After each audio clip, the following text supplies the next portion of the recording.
Hey guys, welcome back to Fantasy Tips. My name is Julian and this is the waiver wire video for week 9 of the fantasy hockey season. Before we get started guys, please leave a like, subscribe, hit that notification bell, follow me on Twitter at FantasyTip, constantly putting out updates to help you win each and every week of the fantasy hockey season.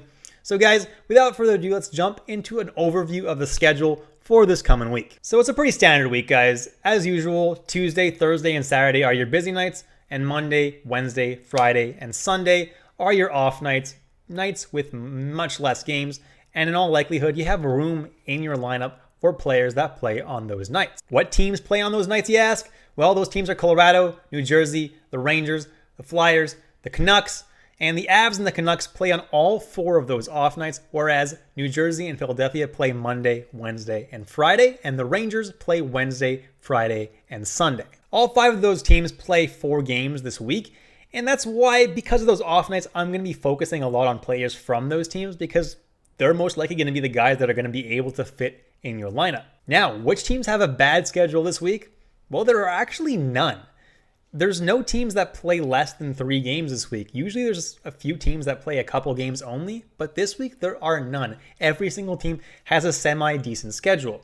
The worst schedules would be teams that have 3 games exactly and play on all busy nights, Tuesday, Thursday, and Saturday. The teams that have this are Calgary, Chicago, Columbus, Edmonton, Montreal, the Islanders, the Sharks, the Lightning, and the Toronto Maple Leafs. Now, there is one team that actually plays 5 games this week. It's very rare you see a team play 5 games in one fantasy week, but the Ducks are doing just that this week.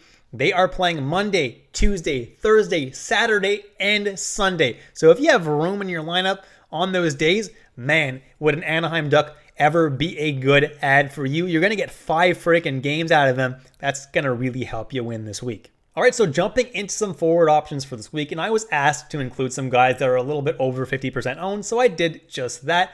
And number 1 on my list is Connor Garland of the Vancouver Canucks. He's 58% owned. So if he is available in your league, he makes for an amazing ad this week. He's playing on the top line with JT Miller and Tanner Pearson, and he's been playing really well lately. He's someone who's definitely on my radar for this week if he is available. Why? Because Vancouver plays on all 4 off nights, which means he's going to be able to fit in your lineup on all 4 nights. So he's definitely a really good ad. Next, I have Michael Granlund, and he's just having an amazing season playing with Philip Forsberg and Duchesne on the second line. Top power play. This dude's going off like every single night. I don't know why he's only 56% owned because right now Granlund is putting up points left and right, and you want him in your lineup. Next, I have Trevor Zegras. 49% owned, and he should be higher owned than that. He's finally starting to go off. He's starting to catch fire. That line with Milano and with Raquel is looking really good. He's seeing a lot of power play time, and he's putting up points. Definitely someone I want to pick up. Adam Henrique is someone who plays top line with Getzlaf and Terry. Getzlaf is injured as of this recording. For all I know, he could be back. There's not really much of an update on that injury, but he's definitely someone who makes for a great ad this week, just like Zegras, because the Ducks play 5 games. If you got a player who's playing as well as these guys and you got 5 games, someone you want on your team. Cam Atkinson is someone who plays those off nights Monday, Wednesday, and Friday for the Flyers next week. And while the Flyers haven't been able to score that much, Atkinson has not been too bad. Atkinson is a pretty good bet to score a goal or 2 next week. Next, I have Jesper Bratt of the Devils, 38% owned, playing those Monday, Wednesday, and Friday off nights as well. And that second line for the Devils right now is absolutely insane right now with Mercer and Johnson. Yeah, they're looking really great, and Jesper Bratt is someone that should be picked up for next week specifically. Then I have Travis Konechny, who right now is playing on the third line with Hayes and Lawton, but with the injury to Joel Farabee, I think Konechny's going to be elevated to the top or second line, and he also gets to see a decent amount of power play time, and Konechny is a very talented player, so definitely a good ad for next week for those off nights. Next, I have Matt Zuccarello of the Minnesota Wild, and he's someone I've been repping all year. I love Zuccarello, and he gets to play on a line with Kaprizov, and he has been the whole season, and he's been producing the whole season, so I don't understand why he's only 28% owned. It's actually kind of nuts to me. He was injured recently, but he is back, and he's better than ever. This dude is someone that should be rostered in a lot more than 28% of leagues.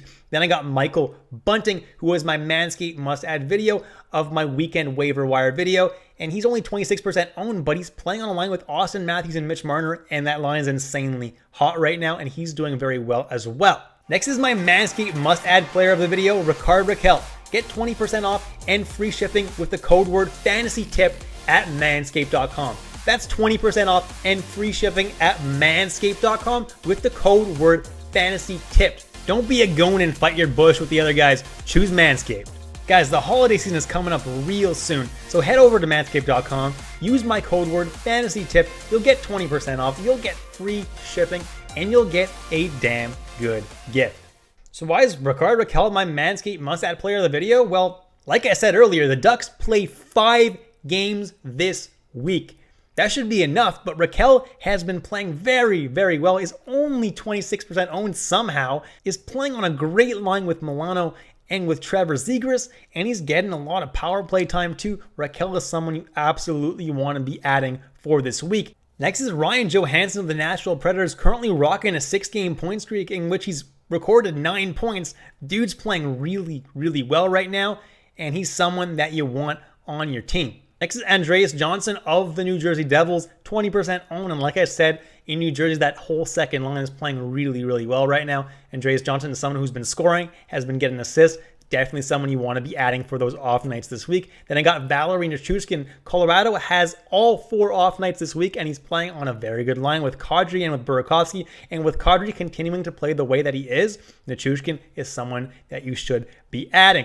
Dawson Mercer also playing on that second line in New Jersey. That's super hot with Janssen and with Brott, someone you want to be adding in contention for the Calder Trophy this year. Next, I have Kaapo Kakko of the New York Rangers, and the Rangers play those Wednesday, Friday, and Sunday off nights this week, and Kakko is playing on the top line with Kreider and Zibanejad, and he's actually producing finally. He's looking really good on the ice, and he's putting up some points. Next, I have Kevin Hayes of the Philadelphia Flyers, currently centering the third line. Doing half decently, not my favorite ad in the world, but definitely good value considering he's only 7% rostered. So definitely someone to grab in deeper leagues for those off nights. Next, I have Sonny Milano for those 5 games that the Ducks play this week. Sonny Milano is an absolute steal at only 6% owned. The dude's going to play 5 games and he plays on a hot line with Zegras and with Rickard Rakell. He's getting a lot of power play time, and this dude's been a point per game basically the entire season. Milano, someone you definitely want on your team. Then Tanner Pearson is someone I consider because he plays on the Canucks top line with Connor Garland and JT Miller. And honestly, that's pretty good deployment. Gets a good amount of power play time as well. And he's only 2% owned. Can't go wrong there for those off nights. Then Morgan Frost, he's getting time with Claude Giroux on the Flyers top or second line, whatever you want to call that line. Only 1% owned. Can't really go wrong there for those off nights. And then Dryden Hunt of the New York Rangers. And I really like this one. 0% owned, but he's playing on a line with Panarin. And he's been producing and actually looking pretty good. So for those off nights and for someone in general who can put up points in a deep league where there's nobody available, Dryden Hunt at 0% owned, pretty good ad. Jumping into some defense right now, and I tend to repeat my defensemen on a week-to-week basis, so to not bore you guys with the same content over and over again, I didn't really include any defensemen that I included in my last video to give you guys something fresh. Now, if you do want to see some other defensemen that I highly recommend grabbing, go ahead and look right there in last week's waiver wire video. Definitely still some great options for defensemen to grab. The number one guy I'd grab is Cam Fowler if he's still available somehow in your league. He's 60% owned. And like I've been saying, guys, the Ducks play 5 games this week. And in all likelihood, you can fit a defenseman on all 5 games because you probably aren't hoarding that many defensemen. So Cam Fowler, 5 games out of him, I like the idea of that. Then I got Jacob Slavin, and I haven't been high on him all season long, but with D'Angelo and Pesci both on the COVID reserve, Slavin's actually getting top power play time in Carolina, so I kind of like him a little bit better now. Then Jake Muzzin of the Toronto Maple Leafs, he seems to be turning things around a little bit. His peripherals are coming back, and he's putting up a point every now and then. Finally, the time to pick up Jake Muzzin. Then Vince Dunn of the Seattle Kraken. With Giordano on the COVID IR, he's been getting some more time on the top power play. His peripherals aren't really great, especially since he's been doing very poorly plus-minus wise, but he has been putting up a point every 2 games or so. So if you're looking for points, he's definitely someone you can consider. Then Alex Galagati is someone who's on a hot streak right now, and as long as that lasts, go ahead and ride that. Nick Jensen of the Washington Capitals, someone who's been putting up some decent peripherals all season long. He's not necessarily going to put up a lot of points, but if you need peripherals, he's the guy for you. Next, I have Jamie Drysdale of the Anaheim Ducks, and that's a pretty obvious one. He gets to play a lot of power play time, and he's playing 5 games this week. Like the idea of that. Adam Boquist is someone I like right now because he's playing on the top power play in Columbus and should be picked up in a lot of leagues right now. Sean Durzi of the Los Angeles Kings is someone I was high on last week, but now that Drew Doughty is back, Sean Durzi is no longer on the top power play. So I could still add him speculatively and see how he does, but he definitely doesn't have that same opportunity as he had last week. That being said, in his first game, not being on the top power play, he still managed to put up an assist, got a lot of ice time, and put up a couple of peripherals as well. So I don't hate Sean Durzi going forward. Let's see how he does. Next, I have Jonas Brodin of the Minnesota Wild, and as long as Spurgeon remains out, Jonas Brodin is going to be on that top power play. And even when Spurgeon comes back, Brodin puts up some decent peripherals like block shots and stuff. Then Hampus Lindholm and Josh Manson are not guys that I would normally own, but because the Ducks are playing 5 games this week, even if they just put up some peripherals, you're going to get 5 games out of these guys. So if they put up even an assist or 2 and a good amount of hits and blocks, they're probably worth having on your team for this week just because you're getting so many games out of them. Moving on to some goalies now. And I have Jonathan Quick and Calvin Peterson on this list. And Quick has been getting the bulk of the starts this year, but he's starting to cool down a little bit. So Peterson could start seeing a few more starts, and it should be pretty much 50-50, honestly, for the rest of the season. So decent adds for both of them if you're in need for a goalie who is going to start half the games. Jake Ottinger and Braden Holtby are also on this list, and right now it looks like Holtby is the one who owns this crease, but Ottinger has been playing very well as well, so it's going to be a battle from here on out. I would not drop Ottinger if you have him. Jake Allen is also on this list, and listen, Allen is hot and cold. He's on and off all the time, but when he's on, he'll definitely be able to get you a lot of fantasy points in point-based leagues. I don't love him in Cats leagues, but Jake Allen is a starting goalie, so if that's something you need, that's fine until Carey Price comes back. Next, I have Antti Raanta of the Carolina Hurricanes, and he seems to be stealing some starts from Frederik Andersen right now. It's something to keep an eye on. It's not something that I'm jumping on right away necessarily, but if you're really desperate for goalies in a really deep league, he's someone that you could jump on and hope that he starts getting even more starts, because right now he's seeing like every 2 to 3 starts in Carolina. Then there's Dustin Tokarski, who's the starter right now in Buffalo. Malcolm Subban, I know, just got traded to Buffalo, but he's not a good goalie, so I'm not too worried about him. Tokarski's going to be the starter until Craig Anderson returns from injury. Then Philip Gustafsson of the Ottawa Senators is someone who I think is going to be the starter from here on out in Ottawa since they waived Matt Murray. I don't think Anton Forsberg is a good goalie, so I think Gustafsson's the way to go.